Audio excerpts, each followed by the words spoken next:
The heart generates pressure gradients that drive blood flow through the vascular system.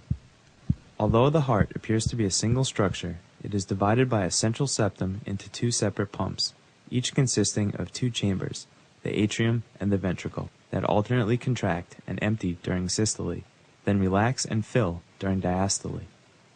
The timing of the electrical and mechanical events in these chambers must be precisely controlled to ensure efficient cardiac function. The timing of atrial and ventricular contractions relies on two primary cell types: cardiac myocytes, which do the mechanical pumping, and autorhythmic cells, which initiate and conduct electrical impulses that drive contractile activity. Autorhythmic cells cyclically depolarize on their own, then fire an action potential each time they reach threshold, a process known as pacemaker activity. This activity originates from primary pacemaker cells in the sinoatrial or SA node in the upper right atrial wall. The pacemaker potentials swiftly move through the interatrial pathway to the left atrium and spread throughout the atrial myocardium via gap junctions. As a result, both atria depolarize and contract as a single unit. The impulses generated by the SA node also rapidly spread through the internodal pathway to the atrioventricular or AV node at the base of the right atrium.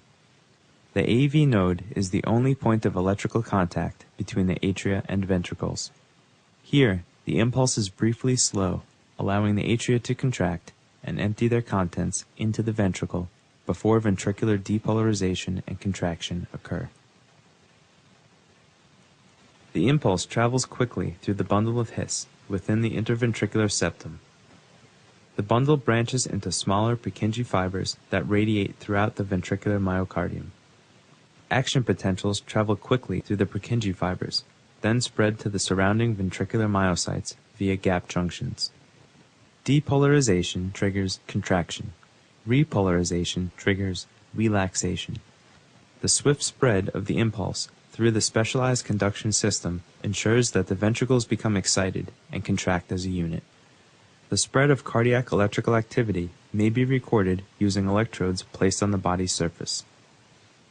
The recording, called the electrocardiogram, or ECG, has several distinct components.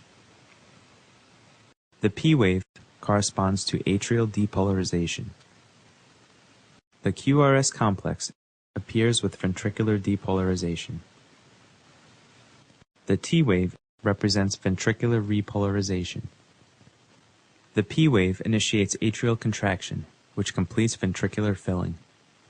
The QRS complex initiates ventricular contraction, which pumps blood out of the heart. During this time, the atria repolarize and relax. The T wave initiates ventricular relaxation, during which the ventricles fill once again. One cardiac cycle is complete.